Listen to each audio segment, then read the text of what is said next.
on divorce court today. Married for just 6 months, Shanaisa says her husband Greg lies about everything, including his father's death.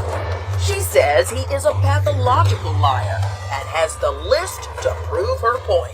Shanaisa Hill and Greg Hill have brought their dispute for Judge Lynn Toller to resolve. Testimony in divorce court starts now. Mr. and Mrs. Hill, it's been 6 months. You're married and you're here already. It's a little worrisome.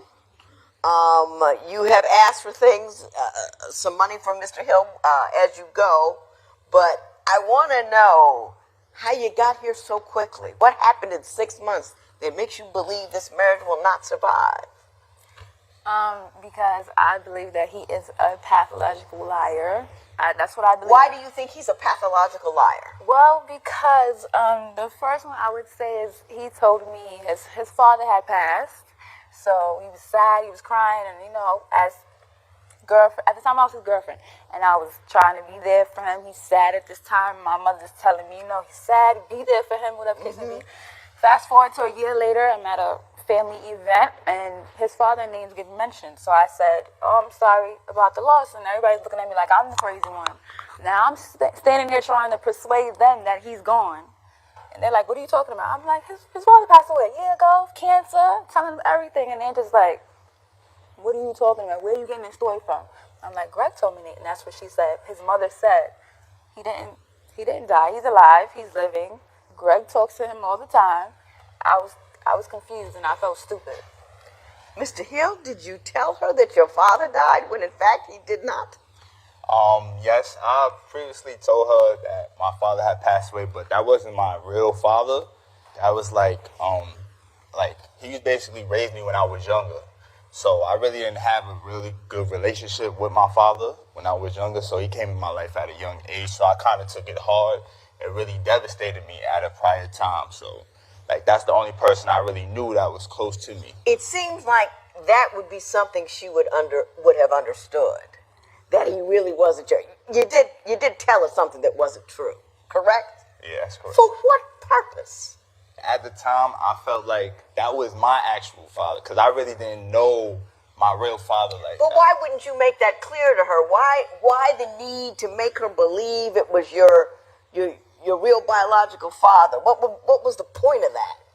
I mean, honestly, I'm gonna be honest, it really wasn't no point on it. It's just how I felt. I felt like that was my father. I felt like that was my real biological father. But he really did die of cancer. No. No. Nobody died. No. I asked his mother, I said, well, is there a person in that was in a boyfriend you had that was in his life as a father figure? Did he die? No. Ain't nobody died. Well, tell me some other things that he's told you that you later found weren't quite true. Okay, I went to work, and I was a little tired of him, so I'm like, after work, I'm not coming straight home, I'm going to go to a friend's house. So I could tell he didn't want me to go, but I went. He kept calling me, I didn't feel like answering. When I finally look at my phone, it's like 30, 40 missed calls. I see some from him, some from my mother, so I called my mother first. She cursing me out. What are you doing? You want to be hanging out with your friends? So I'm scared. I'm like, what happened? She's like, Greg called me and told me my daughter, she's in the hospital. Why you not there? So my mother's thinking something happened to me because he made it seem like I was on my way and never got there. So I called him. I'm like, what happened? What happened? I'm coming straight home. So when I get home, my daughter playing. Fine. She's fine. Fine. She don't look like she had a fever. She don't look like somebody that's sick. She jumping around. She's acting herself. So I said, what happened when you went to the emergency room? What happened? Nothing. Did they give her any Tylenol or anything? No. Okay, well, where's the wristband? They give you a wristband when you check into the emergency. Oh, they didn't give us that. So Where's the basically, he discharge told paper? you he took your daughter to the emergency room, and he didn't. I think he did that just to get me home, to try to get me home. But don't use my Mr. child Hill, as a pawn. what happened with the fake trip to the emergency room? Let me tell you what happened. I'm being honest with you. I was watching her daughter. You keep saying that, and it's yet to happen. So go ahead.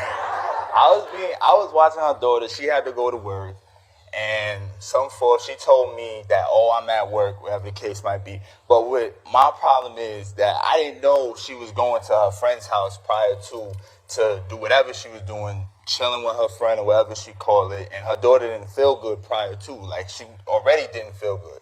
So she was kind of throwing up. She was a little sick. She was, like, congested. So I rushed her to the hospital because she was previously already sick. So I took her to the hospital just to see what was going on with her and whatnot. And they told me that she had a little cough and it wasn't nothing severe. But my problem is, why are you not there? Why are you at your friend's house and you got a situation with How your much daughter? was the bill from the emergency room? I used Medicaid. We You ain't didn't had get no any bill at Medicaid. all. No, I ain't paid the bill. We ain't had no Medicaid. What are you talking about, Medicaid? The You Medicaid- lying to me right now. I mean, you go to the emergency room, I don't care what kind of coverage you back. At some point, you see an alarming bill. And some people, a third party pays it, this, that, and the other thing, but you see something. You're lying. I understand you have a list of the lies that he's told. Yes. Can I see it? Yes. Now, Mr. Hill lied about your father dying, lied about how much money you make, lied and said your mother said, I'm going to get back with my ex, lies about how much money he has in the bank account, lied about his father having a large sum of money, lied about a girl he dated saying it was a family member, lied about paying my mother rent, you lied about his taxes. Your lies have no purpose other than you just lie. Does that frighten you at all? No. I'm so afraid. Next, did Greg's deceit go so far that he has hidden his marriage to his own family? If the ink on your marriage license is barely dry, but you're ready to call it quits, call toll-free at 1-877-311-2222 or visit our website at divorcecourt.com. Become a fan at facebook.com/divorcecourt. Real people, real conflict, real judgments. Divorce Court continues. A lot of the lies that you're talking about on here, Mrs. Hill, seem also have a lot to do with what he tells your family or what he tells his family. Like, he didn't tell his mother you two were married, correct? How long did he lie about that? The whole time. The day we got married, he told me that he took his mother out to dinner and told her that we got married. And when he told me, I believed him. And every time I was around his mother, she would keep calling me the fiance. So I asked her one day, like, why do you keep calling me now? You know, we're married now. She was like, how long have you been married? I'm like, five months now. And Did you lie to your mother by omission, by not telling you were married, and then lie to your wife by telling her that you told your mother you were married when in fact you did not? No, I did take my mother out. I did tell her that, but previous relationships in my past, she really didn't kind of believe that I was actually married. I told her a couple times I did get married. She was mad, pissed off. You mean to tell me your mother, the woman that gave birth to you, who raised you, who's known all your life, you went out, you sat her down, took her to dinner, told her something as serious as you were married, and she didn't believe you? No. You know what that says? You're a pathological liar, because if your mama don't believe something like that, you're a guy known for telling untruths. Is any of this making any sense to you, Mr. Hill? I guess. Oh, Mrs. Hill, you're in deep. You say he has difficulty handling money. Why don't you tell me about that? he's very careless. He loses things. He done lost about 3 phones already, keys, wallet, a whole check, money, the whole wallet, the ID, my ID, phone, everything. Like, he's very careless. As opposed to money, it's the same thing. If he doesn't lose it, he'll spend it. When he buys things he thinks he's not supposed to buy, sometimes he'll buy me things too, so I can feel better, I guess. Like, oh, babe, I bought you something too. He ordered stuff online. Still ain't come. It's been about 2 months, 3 months. No sneakers. Sneakers ain't come yet. I want to know where this money went. Since you say you ordered these things, they have not Are you spending money yet. in places or on things that you're not telling your wife about? like a couple months back, I had ordered some sneakers off the internet and it didn't come. But on her card, when she was working, I ordered off her card and the sneakers came. But when I used my bank account, I guess the sneakers didn't come. And I placed the order for them. They still didn't come yet. So. Did they charge you? Yes, they did charge me. What did you do about it? Nothing. No, I called the bank actually, and they put in a claim for it, but it wasn't still processed yet. So I didn't get nothing back on it or return or anything. I don't know. Well, I don't believe me either. Don't worry about it. I mean, he tells long, convoluted stories, stuff that just really doesn't make any sense and really doesn't happen. And I can see why you're here, Ms. Hill. And yeah. When divorce court continues, is Greg the only one with something to hide? What secrets will Shanaisha's phone reveal? Do you believe Greg will change his ways after seeing Shanaisa's log of lies? Call 1-800-282-1991 to vote now and see if America agrees with your opinion. You'll also receive some valuable offers. Call now. If you would like your case heard on divorce court, call us toll free at 1-877-311-2222 or log on to our website at divorcecourt.com and join the conversation on Twitter at Divorce Court. Divorce Court continues. Mr. Hill, I'm going to quit picking on you for a minute, and I know you're glad about that. I'm going to move on to what you say about Mrs. Hill. You say that she is dishonest when she talks about who she is texting. Yeah. Why don't you tell me what your concerns are with respect to who she's texting and what she's saying? I'm gonna be honest with you. Like, I went through her phone. I'm trying to tell you what happened. Like, I went through her phone previously, and she said that, all right, I don't text boys like that. I don't talk to them frequently. I have male friends. Okay, everybody has male friends. I was kind of being, curious. I went through her inbox, and I saw a guy send his private, part to her. And I seen her ex-boyfriend text her talking about, I want to hear your voice. And then it's another guy she had sex with. And I said, don't text him or inbox him no more. She still hit him up consistently 3 times. A guy that you knew she had sex with? Yes. After you two were together? Yes. Ms. Hill, was there such a person? That was before we were together, but, yeah. Okay, Did he ask you not to talk to him again? Yes, he did. And you continued to talk to him? I said hi. That's it. Did you get a picture of some guy's situation on the phone? Yes, I did. Now, who sent you a picture of that? It's a guy that I know around the neighborhood.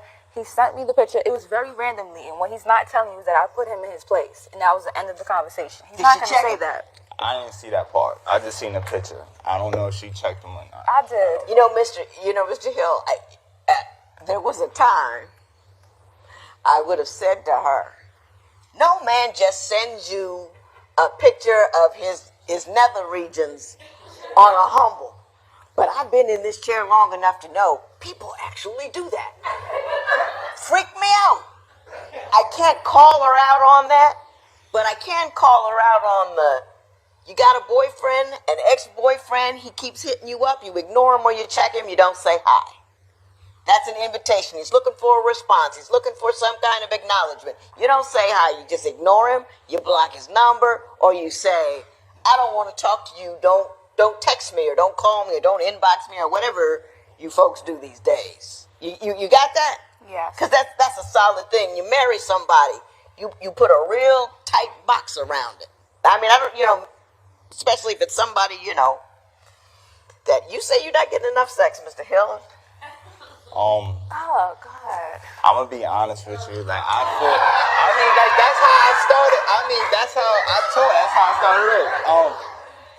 I feel like in our relationship, in the beginning, it was hot, steamy. We used to have sex all the time. But now it's like I basically maybe get sex probably like 1 time out the week.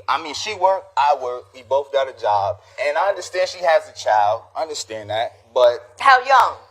She's only 2. Yeah. So. And she works full time? No, she works part time. She works part time. Yes. Mrs. Hill, you coming in light on the loving? I am. And why would that be?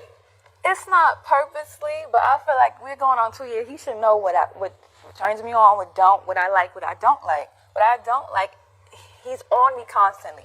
He's on my back. Like he's on me. Well, so when it's the I time, I don't want you on me, right? I want to lay in the bed. So if he modified his approach a little bit, Yes, would you and I be tell him more this willing? Yes, and I tell him this all the time. Give me some space. Let me come to you. Mr. Hill. Honestly. All right, honestly, I got a high sexual. With me, it's like I like having sex. So it's like, now that we married and everything, it's like I try to give my all to her, like sexual wise. Like I always want to do something spicy, turn it up, keep it constantly flowing in the day, keep it and fresh. it's like I never had my chance to do that because she always tired. I'm tired. This. Now I don't want to hear that all the time. Like sometimes, like just hey, get in the baby fell game with me asleep, a little bit. something. I got you. Yeah. I got you. I understand. Yeah. Judge Lynn Toller's ruling next.